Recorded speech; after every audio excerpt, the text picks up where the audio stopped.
from NBC News Radio. Joan Esposito, live, local, and progressive on WCPT Willow Springs is powered by ComEd. Lower your energy bills and reduce your carbon footprint with the ComEd Energy Efficiency Program.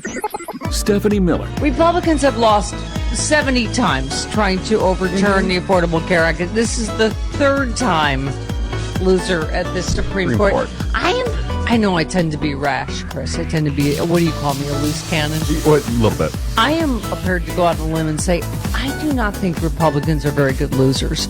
Stephanie Miller, weekday mornings 8 to 11, sponsored by the Porsche Exchange in Highland Park. Visit 4Porsche.com, the number 4Porsche.com.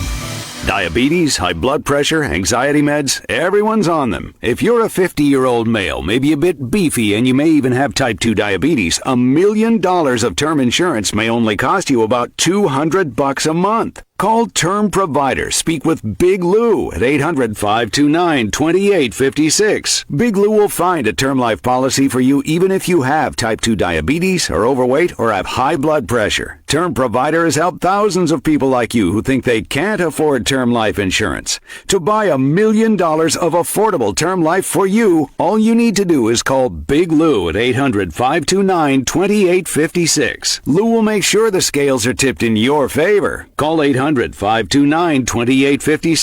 Big Lou will answer your call and work to fit you into a term life policy that you can afford. Remember, Big Lou's like you. He's on meds too. For affordable term life, call 800-529-2856. Hi, Jason here from Chicago Community Acupuncture at Milwaukee, Devon, and Nagel in Chicago. You know why we advertise in WCPT? Well, for one thing, we believe in the progressive agenda and want to keep these voices on the air. But secondly, it's a good fit for us. Progressives tend to be proactive about their health. They're wary of big pharma and a medical system that's designed to keep them dependent on dangerous drugs, and they're smart enough to know if someone's just pandering to them. You beautiful, beautiful people. But seriously, acupuncture is the longest studied, least invasive, and safest healing system out there. It should be our first line of defense. And at Chicago Community Acupuncture, we offer top quality treatment at about half the price of other places. You don't have to live with pain, discomfort, or dysfunction. Acupuncture has helped billions of people. It can help you too.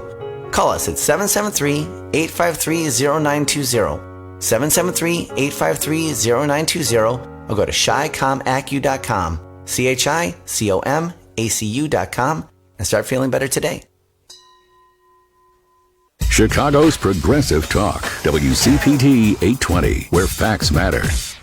I said I don't care if they lay me off either, because I told Bill that if they move my desk one more time, then I'm quitting. I'm going to quit. And I told Dom too, because they've moved my desk 4 times already this year, and I used to be over by the window and I could see the squirrels, and they were married, but then they switched from the swing line to the Boston stapler, but I kept my swing line stapler because it didn't bind up as much, and I kept the staples for the swing line stapler. Okay, Milton. And no, it's not okay, because if they take my stapler, then I'll set the building on fire. Let's go!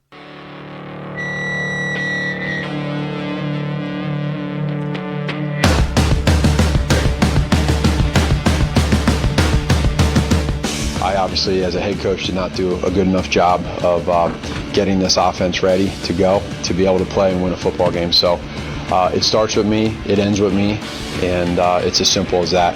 Saying that it starts and ends with me is something that I take to heart, and I know that, for our guys that are in that locker room and for our coaches, that's going to be the next challenge is moving forward and getting ready to play Detroit next week. So, this is not how we wanted it to go. You almost can't even make it up. It's that bad. The lie detective determined you're telling the truth. And we are live from the studios of WCPT here for the Sports Cubicle. And you heard our head coach, Matt Nagy. It starts with me and ends with me. And I want to dive into that. But first, we're going to start with the marvelous one, Dan Marver. What's up, Marver? Hey, Devin, you can't make it up. It's that bad. I usually don't watch the Bears entire game. I like if it's a nice day out. So I was all psyched up. Justin Fields starting. What a disappointment. And I was going to say I owe you a Coke, because you said he's going to start during the Browns. How many weeks ago? I did. I said he would start in Ohio. I just had sort of a feeling, but it wasn't for the reasons I thought. Well, we both thought differently. And, of course, we got the Paulacious one, Paul Chivari. What's up, Paul? Hey, I think it's been going down exactly like we thought it would. Well, it would maybe a little bit worse. Yeah, a little bit worse. I mean, the Bears what we thought they were? I didn't. Yeah, at least who I thought they were. I thought it was going to be bad this year. And of course, Mike Mercado, he's not here today. He's doing sports on the honeymoon, I guess. And he's got a lovely little message for us all. So yeah, honeymoon couldn't keep him away from the show. No, so here is Sports from the Honeymoon, as I call it, with Mike Mercado. What is going on, friends? Mike here from the Sports Cubicle. I hope you each are having a wonderful Sunday evening. I know it wasn't a fun time watching the Bears lose to the Browns, but a huge thank you to Paul Chivari, to Devin, and of course MARVER for holding it down on the Sports Cubicle. Just want to throw some quick thoughts out there as I am here in my honeymoon, so shh, don't tell the wife that we are doing this because we need to vent about this horrible display by the Chicago Bears. First, I mean, what else is new? The secondary couldn't tackle. Let big plays happen. The offensive line let their young stud get sacked 9 different times. But what I really want to talk about is Matt Nagy and Ryan Pace. They're the ones who told you this offensive line was good enough. They're the ones who drafted an offensive lineman trying to move him to a different position he never played with an injured back. They're the ones who got rid of Kyle Fuller and told you this was okay. And what has happened every single time they have lost a game against a competent team? They've been exploited by these flaws. The defense looks old, and you've invested a lot of money in it. Khalil Mack is not the Khalil Mack of old, and I am not here to tarnish that man. He is a superstar. He is one of the top-tier defenders. He was one of the top-tier defenders, but he has not played like that in this season and for, quite frankly, that long. And now, my big thing, it's not just Justin Fields who is being judged right now. It is Matt Nagy as well. And let me ask you this. If you were going to give him a grade, what would it be? Do you like the way this defense has been coordinated? Do you like the way these games have been planned? Do you like the way he didn't do anything to show off the skills of the quarterback who we know can do certain things? He is on the clock. But it doesn't feel like it, right? It feels like this organization has given them the vote of confidence. And how have they earned that? They showed you it. The Bears are showing you what they are. They are a bottom-feeding team with a nice young quarterback. And if they're not careful, they're going to ruin him.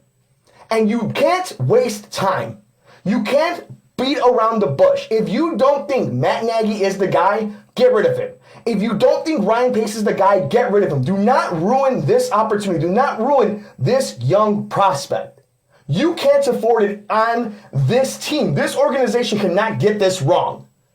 So if we want to know your thoughts the rest of the episode, please tune in. I know the guys are going to be hitting this hard and the rest of the NFL. And of course, your AL Central champion, the Chicago White Sox.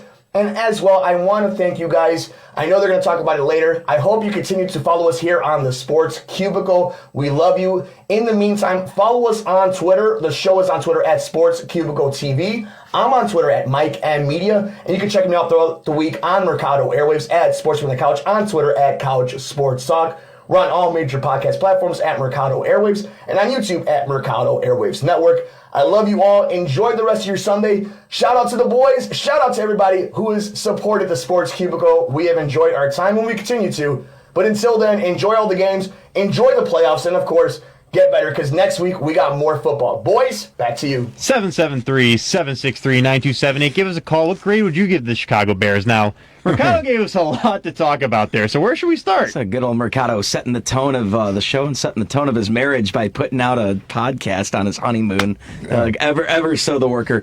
He had a question, how would you grade Justin Fields in this game? 30% completion rate. I'd grade him incomplete. I thought he said, how would you grade the coach? The coach, too. I mean, Matt Nagy, it hasn't looked good. I mean, the game plan today seemed like protecting Justin Fields. That's it. And, you know, and you have an offensive line. I would like to think that Matt Nagy's aware of how bad that offensive line is, and he's playing it safe with his quarterback. I think that was that. You know, even in times where Fields maybe had an opportunity when the line broke down and there was a hole in front, he never stepped forward to run and expose himself. But he's protecting the football, and I'll give him that. Right. I mean, there were 9 sacks. I mean, I knew that they'd have trouble with Garrett. He got 4.5, and Clowney got 2. No fumbles and no forcing throws. I expected them to do some things like the Wildcat or screen pass or draw. They didn't do any of those. that would at least keep the line honest, since they can't block, obviously. So they needed to do something like those three things I just described, but they did not. Should they go to like the option now, or they can go to the Army plan? You know, where they have an option. They might as well, because they got to do something, because the line is not good and will not be good. So they have to work around that somehow. 773-763 WCPT. We've got callers with thoughts on it. Nikos, you got thoughts on the Bears? I do. I got one stat for you. Which is? Justin Tucker's field goal was 19 yards longer than the Bears' offense game today. Yeah, 66 yards. Has this ever happened in history? No. Was that the longest one? Yeah, 66 to win the game. Wow. Over the Lions. Oh, that's how it... Wow, I didn't see that. Okay. Matt Prater. By the way, thank God we play the Lions next week. Without Matt Stafford, though, remember this. He is out there anymore. Even the Bears lost, we got a clown on the Lions. That's all I had for you boys. Have a good show. Thank you, too, Nikos. Let's go with the Tommy. You got thoughts on the Bears, Tommy? Well, guys, let me just say and sum this up for you. As much as I'm as critical as you possibly can be about the Chicago Bears organization, it's pretty clear that the only grade that I can give Mr. Fields is I feel sorry for him, because basically you could pretty much tell that he doesn't. I mean, the kid's out of college, he's in the pros, he doesn't know what he's out there doing. I mean, seriously. I mean, and the line, basically, gentlemen, you know, there is a thing called a 2 or 3 step drop step. You know, get rid of the ball. He's not there yet, and unfortunately, we all knew where Chicago is. And you know, I kind of like disagree when you talk about their defense only in the fact that you cannot just depend on one individual. You cannot just put it all on Khalil Mack. You cannot expect Khalil Mack to go in every game and go out there and tackle everybody in and arouse everybody else. What I saw as I closed was not the fact that they were losing the game, but what I saw was they gave up on the game. And in my eyes, for individuals being paid, every last one of them are at fault. And as far as upstairs goes, man, that's just like those who flew over the cuckoo's nest. Have a great show. Thank you, Tommy. You always love talking to you. I mean, Khalil Mack got hurt. He wasn't even a factor in the game. He had 2 tackles. ROKU Smith was the defensive star. I actually want to mention that. Matt Nagy didn't mention Khalil Mack is injured. No idea how long he's going to be out for. So... And again, as Mercado said, this is not the Khalil Mack of old. This is not, what was it, 2017, 18, the year he was unstoppable with the Bears? Yeah, I mean, you know, and since then he's aged. He's been double teamed. Of course, there's injuries this year. And ROKU Smith does step up, but you're getting a decent rush from the front line today, but you're not getting the sacks and the finishes that you need. I think there was only like 1.5 sacks total today, you know, and when you compare that against what Cleveland was doing, of course, that's the tail of the line right there, what a defense can do for you. I wouldn't throw a lot of this on the defense today. Was it their best effort? No, they gave up 26 points. It looked like Hunt was just kind of just running all over them today, just knocking guys down. You know, when you have Odell Beckham back in the lineup, you know, just that speed that he brought into that today. So, there's things the defense can work on, but at the same time, I think the storyline of the game is what we talk about, how the offensive line just could not protect Fields. And even then, I think the game plan was to keep Fields safe and not try any crazy plays, any crazy schemes, just a really careful game plan against a really tough opponent, too. Yeah. Which I do get, and there's also talks that Justin Fields, he may be hurt, and we may have Nick Foles starting next week. He hurt his hand. It's going to be even worse then. Yeah. If Dalton's healthy, though, after what you saw from Fields today, the fact that I think Dalton started the only game they won, even though Fields probably played the majority of it, do you go back to Dalton if he's healthy next week? I mean, I think, you know, what you need to do is, in all reality, it's like, is Justin Fields going to be the guy you want moving forward here? Because if so, put him up against the Detroit Lions. Yes. Even with the Bears' Swiss cheese offensive line, the Detroit Lions are terrible. And that'll be the proof. This kid can play good against these bad defenses, it might prove there's potential here, because I've been saying it for years and saying before, the Bears, when it comes to developing quarterbacks, have done a terrible job. And they've had, 20-something quarterbacks the past 20 years now? Something Maybe? like that, yeah. Yeah, I think the defense actually did pretty well. I think the problem was that the time of possession was 40 minutes to 20 minutes in favor of Cleveland. They were on the field all the time. It was probably hot and everything. So, that was a factor. But the defense is fine. Mack did get 2 sacks, like we were mentioning, but I think that the problem is he's going to fix it. He kept saying he's going to fix it. Well, you can't fix it if you've got people that can't be fixed, the offensive line, in other words. So they needed to adjust to the fact that it's porous and have some other schemes. Even end arounds, anything. There was no creativity whatsoever.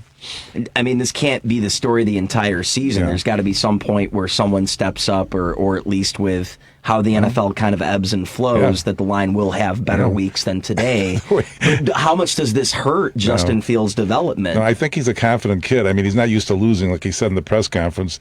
It hurts him. He never lost a game in the state of Ohio till today, actually, and so it's different for him. He's never experienced this, so maybe it's in the long run this will help him, but I don't see how. I guess you take your lumps. You know what it's like when things are bad. So when things get better, you know what it looks like. Yeah. In the press conference with Nagy, I thought he was going to resign. It's all on me. I quit, I was waiting for that. If you're watching on Facebook, you see my lovely Fire Everyone t-shirt, which I bought when they got Andy Dalton. I was done. And that's what I want to go to here. Mercado even brought up, he's like, Nagy and Pace are the problem. Do you guys agree? Because I think it starts with these two clowns. Yeah, we've seen what Ryan Pace has done. His last-ditch effort was to go for it with Justin Fields, and that makes sense. But you don't have to do that if you got it right by getting either Mahomes or Watson 4 years ago instead of Trubisky. That's always going to be a stain on his record, was he got the worst quarterback and traded up for that. Traded up one slot when he didn't even need to go and get that guy. Exactly. ESPN, during the draft, they did this very good commercial. They did the Bears dirty. It's like the right draft pick can, lead a dynasty, and it shows Mahomes, while the wrong one can cripple a franchise, and it shows Trubisky. I'm like, damn, ESPN, you did him dirty. In this day and age, with how much a quarterback is so important to a team, you see it's a franchise-changing move. You have to go and get the guy that you think is going to do it, and I just don't know. Pace was supposed to be the scout coming from New Orleans, and I questioned some of his scouting. At the same time, going after Cole Kmet was pretty good. Well, let's take a look at his first. Tariq Cohen was a good pick. But his first draft pick ever was Kevin White. Yes, and that that was terrible. And he barely played. And we didn't even need him. and he was another guy where not a lot of tape on him, not a lot of experience on him. I think White started playing football in high school, and you're talking about this is a franchise-changing wide receiver? No. So Trubisky only started his senior year of college. This is a franchise-changing quarterback? No. So hopefully Justin Fields, it works out for him, and maybe that bought him time.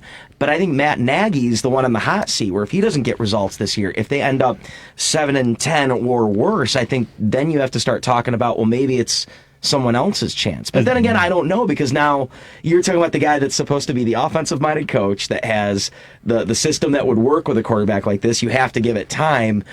But I just think, the Bears have had too much time. I think it's time to start getting the right personnel there, and you started by getting your quarterback. Now it's time to get him a line and get him a coach and get him winning. Yeah, I've been saying, even Jerry Rouse of the Reno Sports 60 for years have been saying Matt Nagy's got to go. He'd love to have him on the hot seat here. And as we've just learned, Matt Nagy, they took away his play calling from him last year. Yeah. And they still ran Matt Nagy plays, so nothing changed. But if you have to take the plays away from the guy, why would you keep him? That'd be like if Paul's like, Devin, I want to sit in this chair, I want to run the board, I want to talk in the microphone, and you can stand out in the hallway. Why should I keep my job then?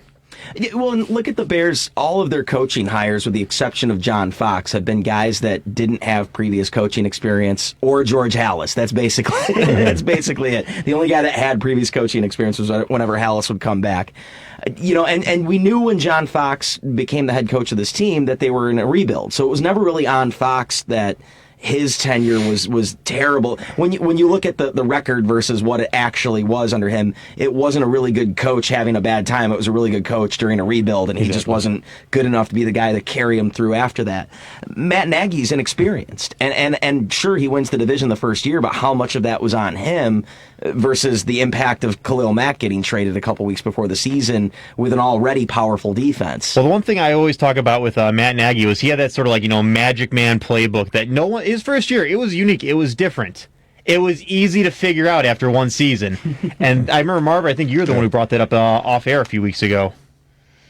Definitely. I mean, it seems pretty obvious to the casual observer. the league adjusted to the Bears. Right. I mean, do the Bears have to go out and get the experienced coach after this year? And who would be even available right now? I mean, of course, we might have to see who gets fired, on the first Monday after the season ends, when there seems to be the coaching carousel. Yeah, Black Monday. Yeah, Black Monday, the way the day it all kind of begins. But at the same time, who's out there right now that you would like to see, even if he's employed or not, coaching the Bears next year? If it's not Matt Nagy. Mm-hmm.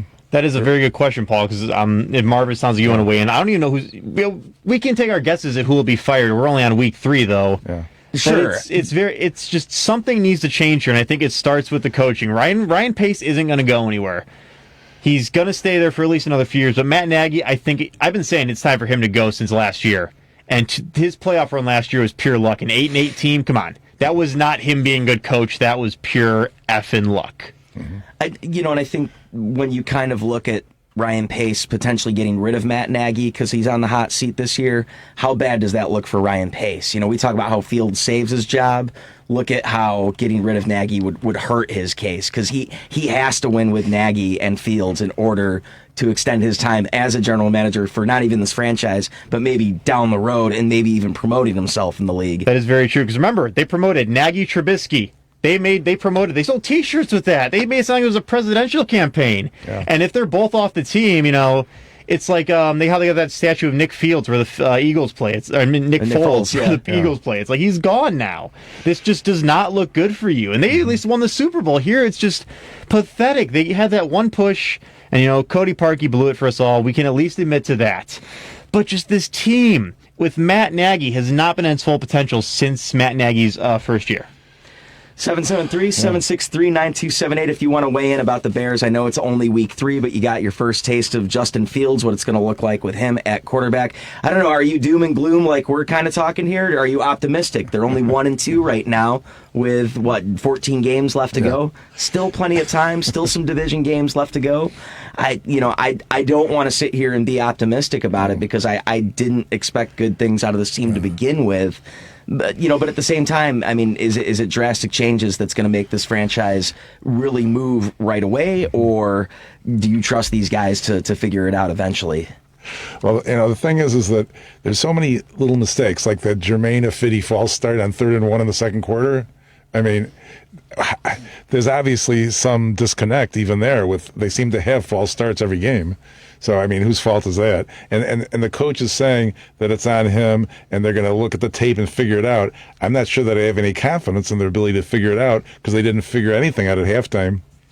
And, how quickly can you change up an offensive line, too? In one off season, I look at the example, of course, that I follow is the Raiders. And it looks like captain of their line is Richie Incognito, who hasn't even played a single game this season, and they get rid of 3 Pro Bowlers going into this season on their offensive line.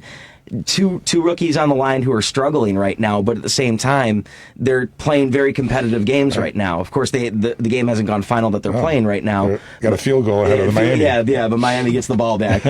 That's not important. But either way, you talk about 2 different teams, and of course, the Raiders are a great team to compare to the Bears because of the trade of Khalil Mack and who really won that trade. And I'll argue for now that I think the Raiders did. Not that that's important, but look at the state of these 2 franchises. And when you look at how tough it is to really build an offensive line in this league, like, yes, there's a lot of turnover at those positions, but at the same time, will free agency and one draft really do it for you? What do they have to salvage right now? I mean, the Raiders are a great team to compare to because, Paul, you've been a Raiders fan for years. They've had their fair share of head coaches. They've had 20-something different quarterbacks, and they finally got it right with their guy, Derek Carr, And is Justin Fields the Bears' Derek Carr?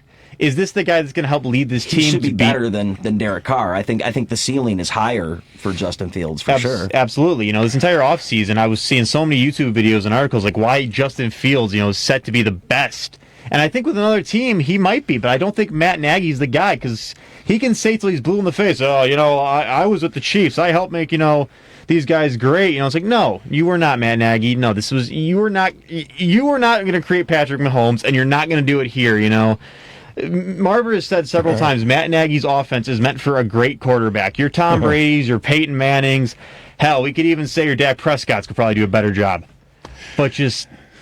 Marvin, help me out here. Yeah, well, I mean, he came from the philosophy of the Chiefs, right? Mm-hmm. And so, look at the personnel that they had. Chiefs personnel, right? Kareem Hunt and all the other guys that they had, backs and receivers, and Travis Kelce to go with it. I think there's something there with the Bears, but you can't compare what the Bears got versus it's Allen Robinson and a cast. Right. That's basically it. Look at how Montgomery struggled today.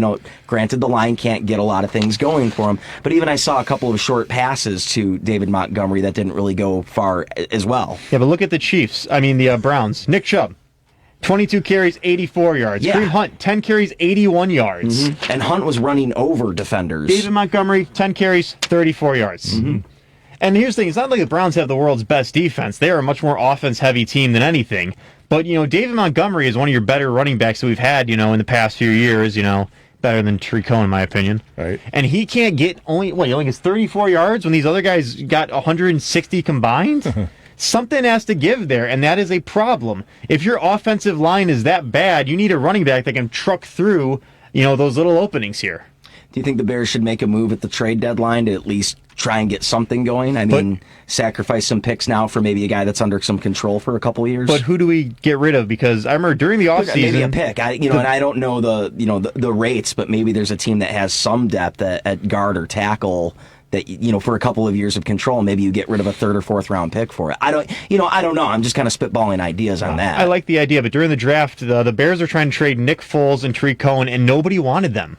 Yeah, no one wanted these guys, so it's like we would have to give up, I think, more than just one pick, unless you want a C-rate guy, Paul.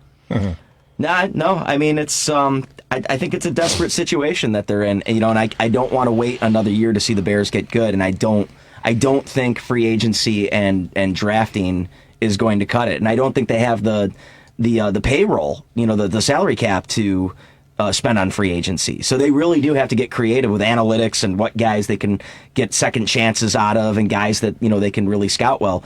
And I think when you look at what Ryan Pace has done with the draft, it's hit or miss. And I don't know. Like Mercado was saying, they missed on linemen this year in the draft. Do you really think they should waste a first-round draft pick on a lineman based on what we've seen out of Ryan Pace's first-round draft picks? With what they do with these guys, too. Like he said, they're turning them in, right guards into left guards, moving people around. It's like, stop trying to be the smartest man in the room. Sometimes the simple answer that seems too easy to be true is... Well, what do you think? Should we share some scores with the rest of the league and what happened now that we've kind of washed the Bears a little bit? Yeah, get this Bears taste out of our mouth, Paul. All right, so as you've heard, the Chicago Bears fall at Cleveland today, 26-6, the final in that one. Hey, on Thursday night, the Panthers beat the Texans. Rest of the action today, though, Buffalo winning at home, 43-21 over Washington. Like we were saying earlier, Justin Tucker with a 66-yard field goal to win at Detroit. 19-17 the final is in that one is Baltimore able to get wins while they're banged up. Arizona on the W track again at Jacksonville, 31 for Arizona, 19 for Jacksonville. Chargers pulling off the upset at Kansas City by a score 30-24. Saints went on the road 28-13 against New England. The Atlanta Falcons go into New York to beat the Giants 17-14 in the battle of winless teams. Cincinnati with a victory at Pittsburgh 24-10. Titans win at home 25-16. Denver shutting out the Jets 26-0 at Mile High. And the Minnesota Vikings with the victory at home against Seattle 30-17. A couple of games in action right now. Buccaneers down. Rams up by 10. Late at home against the Buccaneers, about a minute left in that one. And in overtime, my Raiders up by 3, but the Dolphins have the ball with a chance to win it with a touchdown or tie it with a field goal. 5 minutes left in that one. Night game has the Packers Packers going to San Francisco to take on the Niners. And tomorrow night, an NFC East battle where the Eagles go to the Cowboys. That's the scores for Around the League. Thank you, Paul. Stick around, guys. 773-763-9278. Are we talking White Sox? And Paul, I got a little bit of White Sox trivia for you. I want to see. I'm ready. Call in. See if you can beat Paul. 773-763-9278. We'll be right back. It's official. The Big Picture with Edwin Eisendrath is on WCPT 820. The reality is right in our face, and we have work to do, and people know it. The former Lincoln Park alderman and former CEO of the Sun-Times, Edwin Eisendrath, it's familiar to many of you, will give his unique spin on the political climate every Saturday afternoon from 1 to 4 p.m. You won't want to miss that, and I'm going to want to hear from you. The Big Picture with Edwin Eisendrath. Look, this country has Democrats, and it has Republicans, and it has mayors. Only on WCPT 820.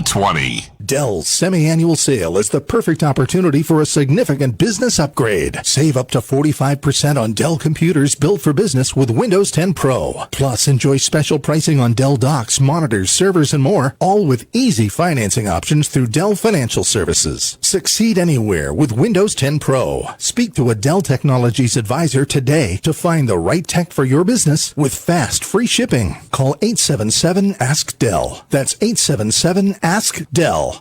A deeper connection with water can change your life, and that's what the home's first smart water network does. It turns your everyday routine into a customized experience. Moen, fill the baby's bottle. And it can stop a catastrophic leak with a simple water designs our life. Who designs for water? Moen. My name is Tony Moray. I'm a lifelong progressive and an estate planning attorney, meaning I draft living trusts, wills, and powers of attorney for clients interested in protecting themselves, their families, and their legacy for future generations. In my practice, facts matter, so advertising on WCPT is a natural fit. I've been helping Chicago area families plan their estates for over 30 years. So, why do you need a trust? Well, a trust keeps your estate out of probate, making it easier on your family, otherwise the courts may be involved, which both greatly increases costs to your estate and makes everything more complicated. I know you probably have a lot of questions. Let's talk about it. You can call me at 847-996-0496 to schedule a free consultation. That's 847-996-0496. Check out my website at moreylawoffice.com. Moray spelled M-O-R-E-E. Contact me and let's put your plan in motion. Again, it's Moray, M-O-R-E-E, lawoffice.com. Because facts matter. You are listening to WCPT 820.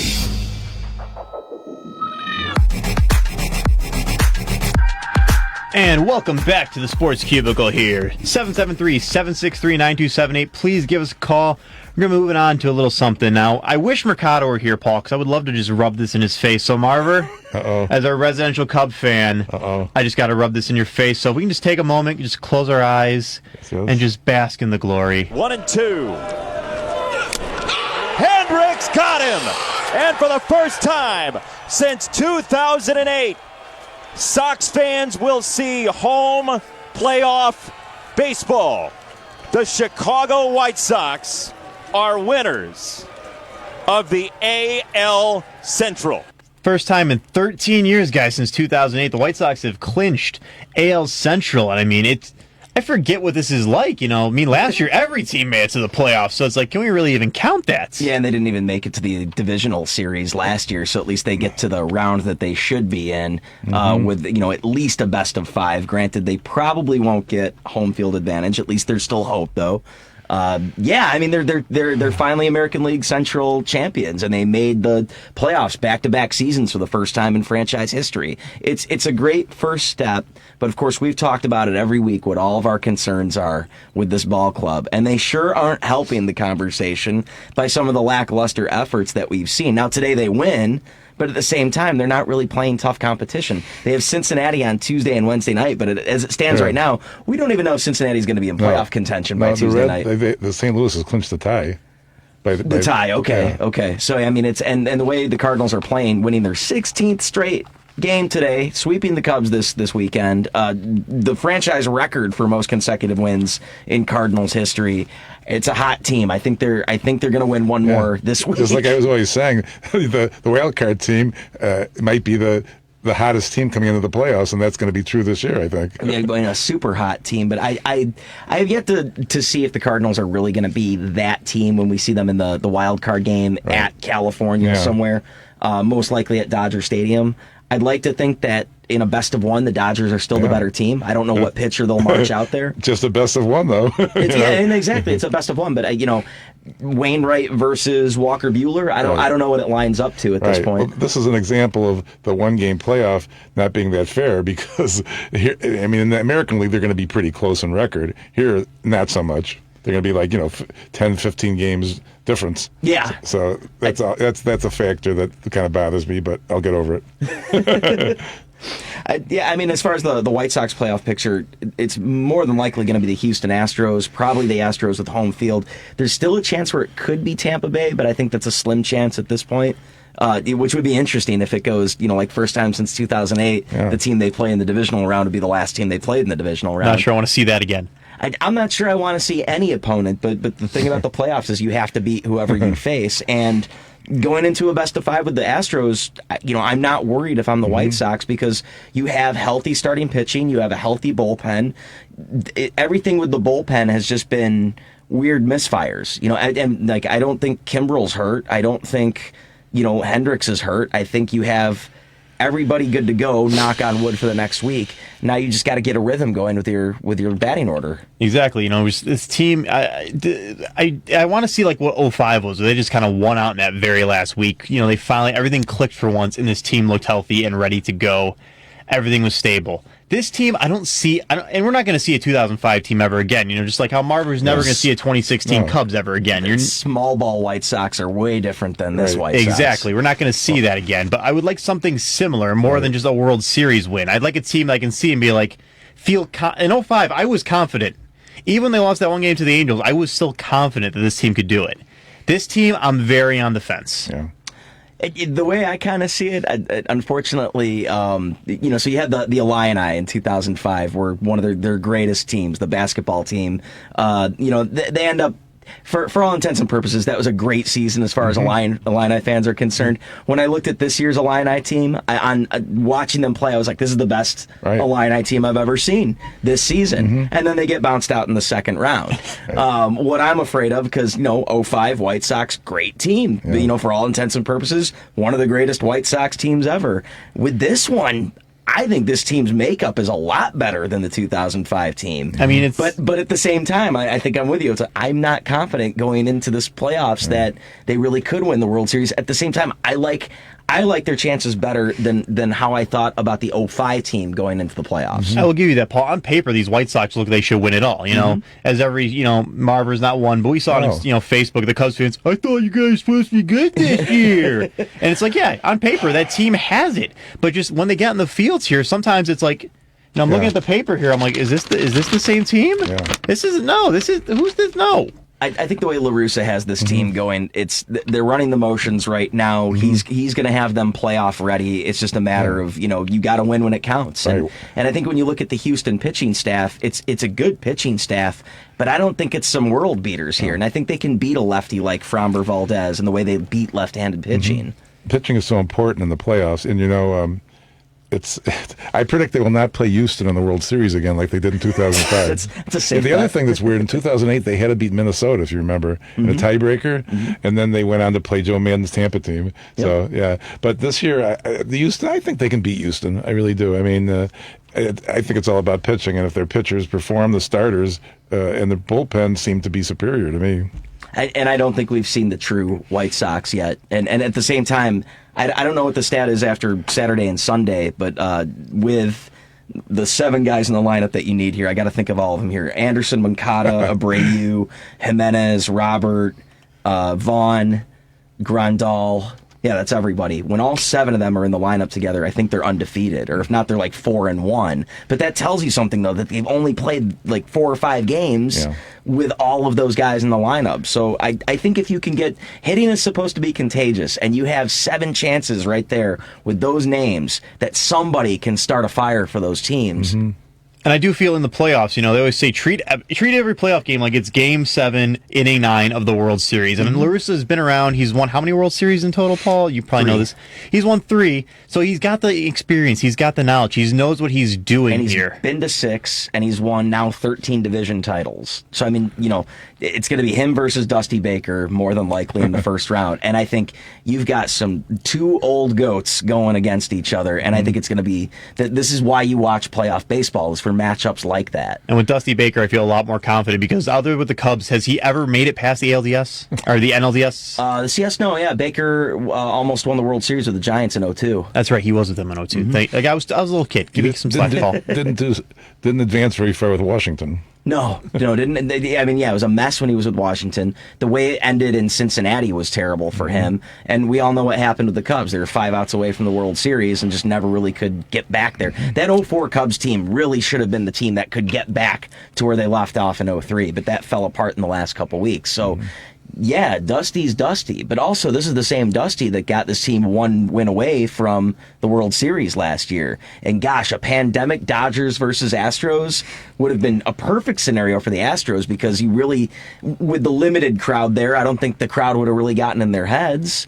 Let's see what our crowd does in Chicago, that first home game where we're booing the Astros. Well, when they play the Astros, they actually had inflatable trash cans floating through the outfield. Wasn't the World Series all in Texas, though? Last year. Okay. But I mean, it was at the Rangers' new ballpark, and they had very small, limited crowds because Michael Kopech was there. A lot of Dodgers fans did turn out for that. I think it was like 15,000 people, 10,000, somewhere in there. But this year's different. You're going to have full stadiums. And I think with that blackout that they're calling for down at Guaranteed Rate Field, all White Sox fans going to the games got to wear black, just like the blackout game in 2008.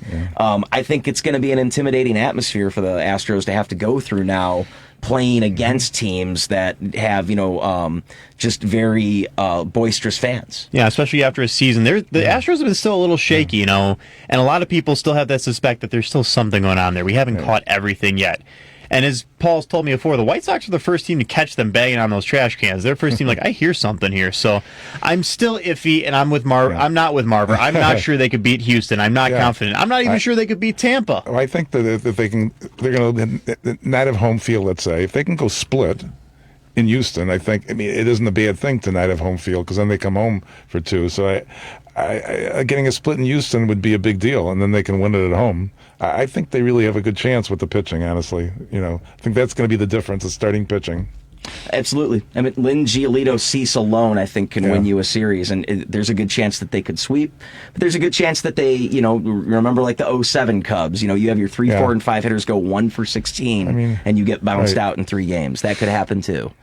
But I think, not to compare them to the 07 Cubs, those 7 guys that I named, anyone can start something. And I think if hitting gets contagious with this team, you're talking about some big crooked numbers going up on that board, Stone Pony. Okay, Hawk Paul Chivari. Can you even name the starting pitchers for Houston? Framber Valdez, Luis Patino, Zach Greinke, probably. Okay. I know I'm missing someone there. Lance McCullers? I don't know. Yeah, maybe McCullers was there. Jake Odorizzi? Is he just looking at the roster right there? I am just looking, Name off a couple of other guys on that. Jose Urquidy?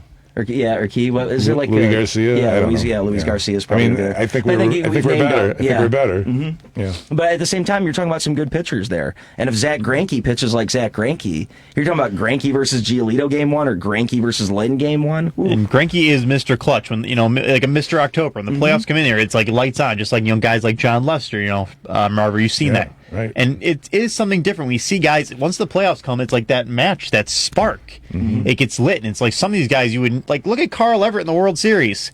He was, not bad in 05, but he just was lights out when it happened. Yeah. 773-763-9278, 773-763-WCPT. If you got thoughts about the White Sox, anything about baseball right now as we are approaching the final week of the regular season, we know who some of the division winners are right now. Of course, the White Sox, the first division clincher, but of course we already knew Giants and Dodgers already clinched a playoff berth. Milwaukee clinched a playoff berth, which now later today they ended up clinching the Central over the National League.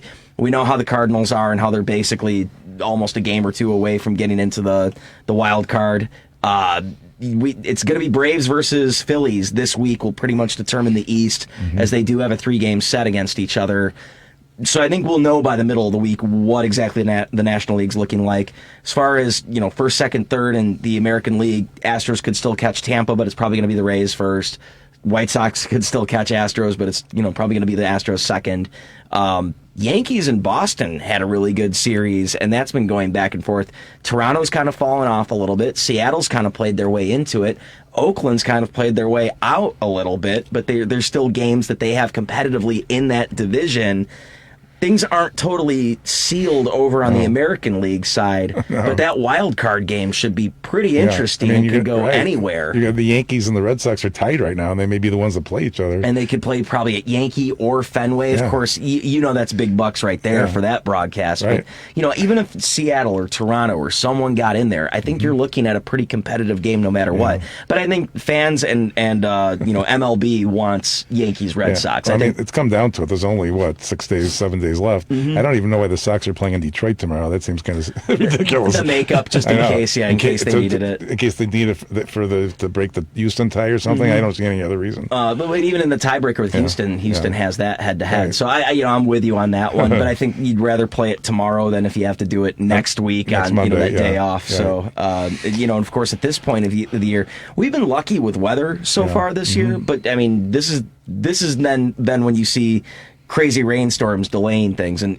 Chicago's hit or miss in the fall. You either get that really nice, beautiful, sunny day, or you get that miserable, rainy, mucky, nasty, or snow. Which has happened. Yes. Right now, I mean, of the teams that are probably going to be in the playoffs, everybody is either in good weather, the dome, except for the White Sox and maybe Boston or New York. And I don't know if that plays to an advantage for them. Because they didn't really have a great April. Yeah, we didn't have such terrible weather here during baseball season for this year's White Sox to prove, Doesn't Abreu always kind of turn it up once it gets warmer anyway? So yes. I mean, hopefully it won't get too cold in the next few weeks here. I think the weather will kind of taper off a little bit here. Well, Game 7 would be kind of cold in November. Oh, absolutely.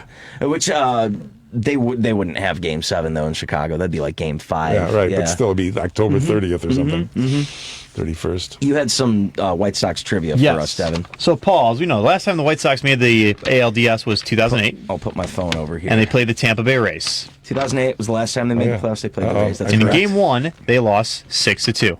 Okay. I have the starting lineup from Game 1 of the ALDS against Tampa. Can you name? I'm not going to ask you the order, but if you can name all 9 guys plus the starting pitcher for that game. Okay. And if you want to play along at home or give us a call and think you can beat Paul, 773-763-9278. Can I just start firing away guesses whether I'm right or wrong? Yeah, Marver, how many guesses should we give him? 3. I mean, the funny thing is, I was talking about 2008. I have it up on my screen, so I can't be involved. So, Orlando Cabrera. Yep. Alexi Ramirez. Yes. Paul Konerko. Very good. AJ Pierzynski. Yep. Jermaine Dye. Yes. Ooh. Let's see. So I'm missing 3 players at least in the field. Yeah, 4 in the including a DH and then starting pitcher. Griffey. He was not starting that game. Yeah, okay. So that's your strike one. Tomei. Yep, that was our DH. Ooh. And not Carlos Quentin because he got injured punching his baseball bat in what would have been a very likely MVP season. I'm going to call that ball one for you. I didn't submit it. I said he wasn't there. I'll give you a hint. You need a left fielder, third baseman, and center fielder. All right, so starting pitcher is John Danks. Starting pitcher, that's strike one, I guess. Oh, yes, that's strike two. Starting pitcher is Mark Burley. Very good. Okay. And I'm missing what positions You're now? missing the left field, third base, and center field. Left field, third base, center field. Ooh. And third base has got to be like, what, Josh Fields? Okay, that's strike 2. Yeah. Oh, man. He was on the 05 team. Juan Uribe? There you go. Okay. And the outfield. Seen left and center. Jermaine Dye was in right. Brian Anderson. Very good. I was not thinking you were going to get him. And then left field. That's the tough one because it was like Quentin's replacement that year. So, Podsednik. Swing and a miss. Good old Nick Swisher. Oh, he did get a start in that one. Okay. Yeah, he was number 2 in the lineup that day. So I'm impressed, Paul. I honestly thought you'd get him all right away. So I'm glad we were able to have some fun with this. You said game 1, right? Yes. Game 1. Why do I have something different? Why do I have Weiss? Dwayne Weiss was the starter in that one? I don't know. That's what I've got. I got it right up here. I printed this yesterday. Okay. I'm looking at October 2nd. I got October 3rd. Okay. Oh, so you got game 2 then. You got game 2. Okay, so game 1, John Danks was the starting pitcher in that one. Yeah, and I've got. And so you got Wise probably in center instead of Swisher. Who's Javier Vasquez? He was a pitcher. Okay, Javier. Yeah, that's right. They had him start game 1. He was game 1. Okay, right. And you had Griffey was in center, Tomei DH, Dye right, Weiss in left, and Cabrera at short is what I've got for game 1. But Marver wins the entire thing. I just happened to have it up, but when you start saying these other people, I got confused. Okay. No more contest that I can plan because I cannot do these rights. Can't you in game 2? And Paul, you did just fine. Thank you. Hey, Raiders win, by the way. 3-0. Yeah. Oh, now they're just the Raiders, not my Raiders. Yeah, so my Raiders won. Got to put that little twist on them. Your Bears are 1-2. My Raiders are 3-0, 31-28. The final in that one. Did we ever find out what happened in the Ryder Cup? I didn't get a chance to keep up with it today. Did the U.S. fall apart on the third day, or did we finally win this thing? Is this soccer? No, but golf. No, but that's a big deal. The Ryder Cup is a big deal. It was up in Wisconsin this year too. Kohler, yeah. It's. Are you aware of what the Ryder Cup is? No. So it's a golf tournament. The United States against the world, or Europe, essentially Europe. Yeah. So every 2 years they'll play. It'll be United States. This time, 2 years, I think this is technically 2020. Okay, U.S. won, by the way. Beat Europe 19-9. Thank you, Marvin. And it looked like we were going to seal the deal. I think of Medina in 2012. Mm-hmm. The U.S. had a big lead going into the third day, and Medina's right here in Illinois, and just right in front of the world. And I was watching it in real time, just a few miles away, just watching them just lose this thing on the last day. But it's essentially a golf tournament. Between the U.S., like there's a captain, which this year it was Steve Stricker. He picks his guys, and then it was Padraig Harrington for Europe, and he picks his guys, and then there's like foursome play on Friday. I think they like pair up on another day. I'm not a golf guy, obviously, but it's an interesting tournament, and so that's neat to see that the United States won the Ryder Cup. Up in Sheboygan, I believe. Yep. Kohler. Yeah. So I think the next time it'll be in our neck of the woods is like 8 years from now in Minnesota is what I heard. Otherwise, Long Island is the next one. Paul gives you plenty of time to practice golf swing. Yeah. I don't think I've ever golfed before, other than like a driving range. I've never not even putt miniature. Putt miniature. Yeah. But I mean, I've never actually chipped. I've never actually driven. I've never actually done 9 holes, 18 holes, nothing. I can say the same. Marver, that'd be good for retirement. I mean, I played as a kid, but my strongest part of my game was the woods. Playing out of them? Playing out of them. The high grass. I got very good at that. Marver's climbing trees, knocking his ball out there. I had to figure out the angles off the trees to get it back in the fairway. like billiards, All right, folks, we got some exciting news here. So we know you love the Sports Cubicle here at 6 p.m., but they're actually moving us. We're going to be on Sunday still. We're moving to 9 p.m. We're kind of going in a different swing. We're going to have some, very interesting guests. We actually have a big one for show 1, but we're not going to say who just yet. I mean, and, Paul Chivari will still be here. Mercado, he'll actually be here, unlike this weekend. Marver, you're always welcome to join us. Okay. And, we're going to miss you around here. And we may even have you as a guest one week. Yeah. I'm available. So thank you, Marvers, for all the years, all the fun. Thank you all for listening for this past month. It's been a blast. And a final also, the Rams won over the Buccaneers 34-24. There you go. It's interesting seeing Matt Stafford when you give this guy weapons. They're 3-0 now? Yes, that's correct. Yeah, 3-0. Not a lot of undefeated teams left. Of course, the 49ers have a chance to extend that. My Raiders, the Broncos. It's kind of slim after that. Cardinals, surprisingly. That's it for the 3-0 teams. Oh, and the Panthers. Out of that list, I think the Rams, can be 4-0. Who else do you think can make it out that list? Depends on who people play next week. Raiders have the Chargers, so I don't see a guaranteed win there. I think you're right. I got to see who the Panthers have. They've been kind of a surprise to me this year of, who exactly is this team. Their defense must be pretty good to be able to get past, some of the easier teams that they play, but at the same time, keeping games close, keeping games winnable. I'm curious to see if they can win the South this year. And now without Christian McAfee, that could really affect this team. Mm-hmm. Yeah, I got to look at the Week 4 schedule. Yeah, Panthers really at Dallas next week.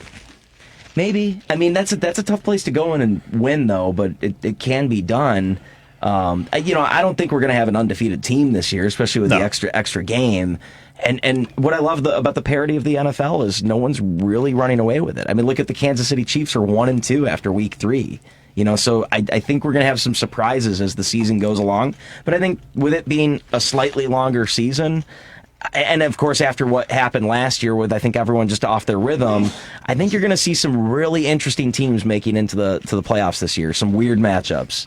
Yeah, it's always going to be fun to see. And as you say, the network's going to hate this because, that's not the ratings. But it'll be very fun to see what we can get. I did see something interesting. They're going to have a Monday night game in the first round of the playoffs. No kidding. Yeah, they're going to have instead 3 on Saturday, 2 on Sunday, and 1 on Monday night. Okay. And they're still going to have the number 1 seed be the only team that sits out, like last year. Okay.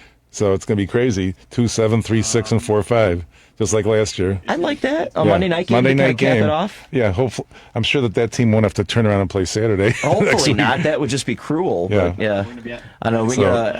I think Devin's not going to put the phone call on the air. No. I was saying, is this we're going to get the 708 on quickly, but probably not. I think I know who it is, but we covered it all. We talked about the Bears. We talked about the Raiders, of course, because of me. Yeah. We talked about the White Sox winning the division. Yeah. Of course, you can always catch these podcasts on SoundCloud. Like Devin said, we're going to be going on at 9 o'clock next week, so be sure to tune in for that. I'm sure there's going to be an announcement at some point in time what the 6 o'clock show is going to be. Are we at liberty to say? Is management giving us that responsibility? It's up to you, Paul, if you want to reveal this. What are they going to do, fire us? Is it LaShawn Ford? It is going to be LaShawn Ford, So yes. yeah, Representative LaShawn Ford is going to be replacing us. I think that's going to be pretty cool considering what station we're on. It's WCPT, where the facts matter. Santita starts in the morning. For Marvelous, Devin, Mike Mercado on his honeymoon, who shouldn't be contributing. He should be enjoying his honeymoon. I'm Paul Chivari. It's the Sports Cubicle. Thank you!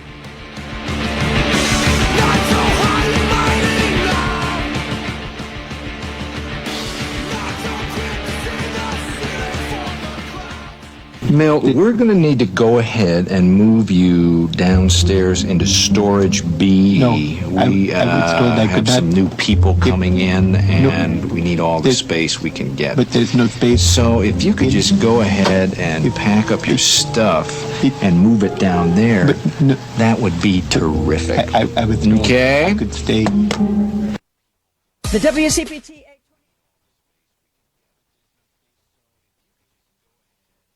It's official. The Big Picture with Edwin Eisendrath is on WCPT 820. Reality